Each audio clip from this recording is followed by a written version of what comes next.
इतना होगा तो कैसा कैसा वो काम करेगा। अगर 0 से +5 माइनस होता है तो कोगुलेशन होगा सही से, फ्लक्चुएशन भी होगा। 10 से 30 हुआ इंसिडेंट इंस्टेबिलिटी आएगी, तो शुरू में इनस्टेबिलिटी आएगी, बाद में स्टेबल हो जाएगा।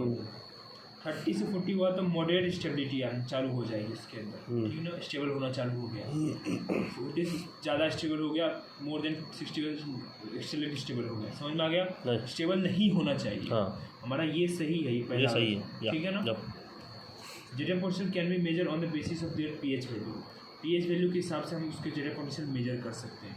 जैसे जैसे हमारा पीएच वैल्यू 0 होगा, देखेंगे हम बार बार चेक करता रहेंगे पार्टिकल में, जैसे पीएच डाले 0 नहीं है, थोड़ा ज़्यादा है 0 से, तो पीएच 0 है, मतलब जेटा पोटेंशियल हमारा मिनिमम 0 के बराबर है। समझ में आ गया? समझ में आएगा ना? हाँ, देख, बाय इंक्रीजिंग पीएच, जैसे जैसे पीएच बढ़ेगा जेटा पोटेंशियल क्या होने लगेगा, उल्टा बोल दिया रहता है। पीएच बढ़ रहा है, जेटा पोटेंशियल डिक्रीज हो रहा है, लेकिन कुछ समय बाद पीएच भी जेटा पोटेंशियल क्या होने लगे, इंक्रीज होने लगे। पीएच भी एक लिमिट तक डिक्रीज होना चाहिए। नहीं समझा रहा, ये जो ये है एक्स वाला है, पीएच है, पीएच बढ़ा रहे हैं, जेटा पोटेंशियल देख कम हो रहा है, धीरे धीरे हो रहा है कम। हाँ, कम हो रहा है।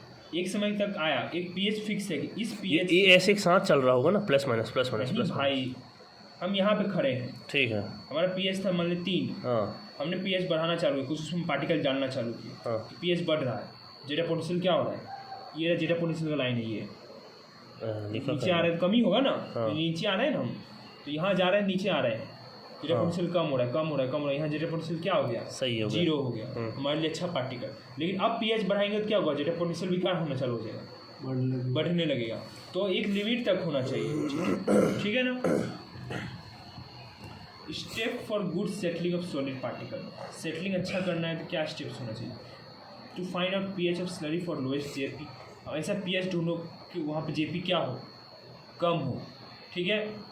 दूसरा, find out the pulp density for the highest settling, ऐसा पल्प डेंसिटी ढूंढो जहाँ पे सेटलिंग रेट हाई हो। पल्प डेंसिटी का मतलब क्या होता है, मान लिया पार्टिकल बहुत सारा है, अगर हम ज़्यादा कर दें पार्टिकल तो भी सेटलिंग स्लो हो जाएगा, और कम पार्टिकल रखे, बहुत छोटा छोटा रखे, तो पल्प डेंसिटी का मतलब होता है गाढ़ापन एक तरीके से, ठीक है ना।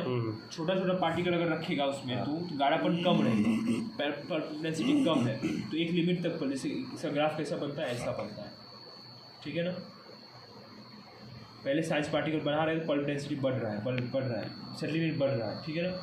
एक लिमिट तक पल्प डेंसिटी के बाद वो क्या होने लगेगा, सेटलिंग रेट क्या होने लगेगा, घटने लगेगा। तो पल्प डेंसिटी का हाइट भी एक लिमिट तक होना चाहिए। ये है पल्प डेंसिटी? नहीं, ये है पल्प डेंसिटी और ये हमारा सेटलिंग रेट। अच्छा, ठीक है, नहीं सॉरी बोल दिया, ये हाँ, ये पल्प डेंसिटी है ना, ये सेटलिंग रेट, ठीक है। जैसे जैसे पल्प डेंसिटी हम बढ़ा रहे हैं, इस तरफ जा रहे हैं, वैसे से हमारा सेटलिंग रेट क्या हो रहा है, बढ़ रहा है। एक समय के बाद क्या होने लगा, पल्प डेंसिटी मैक्सिमम होगा, उसके बाद क्या होने लगा, सेटलिंग रेट घटने लगा, ठीक है।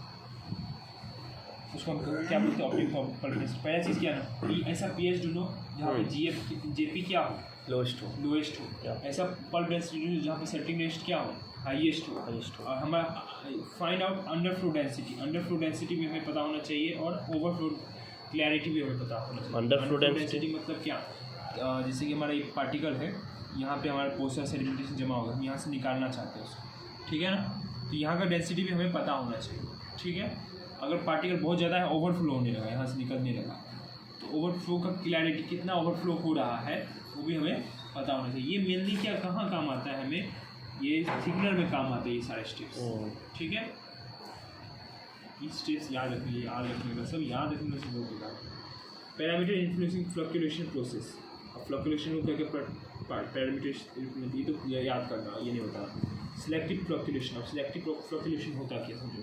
सिलेक्टिव फ्लक्चुएशन किसी भी एक सिलेक्टेड पार्टिकल के लिए ही होता है, ठीक है ना।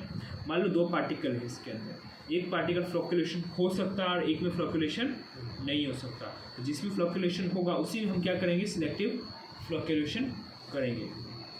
पता कैसे चलेगा वो हमें पता, इफ़ वी एड, अब वो हमें पता होगा, पता नहीं कुछ तरीका होगा। If we add some chemical to make a particle hydrophobic, हमने क्या किया, कुछ प्रैक्टिकल इसमें पार्टिकल डाला और उसने क्या किया, एक दूसरे पार्टिकल को हाइड्रोफोबिक बना दिया। हाइड्रोफोबिक का मतलब क्या होता है, भाग रहा है, पानी बबल बन रहा है।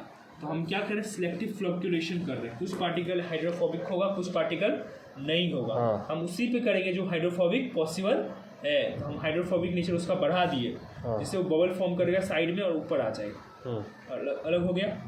ठीक है, ये एक बार सिलेक्टिव फ्लो क्या करते हैं।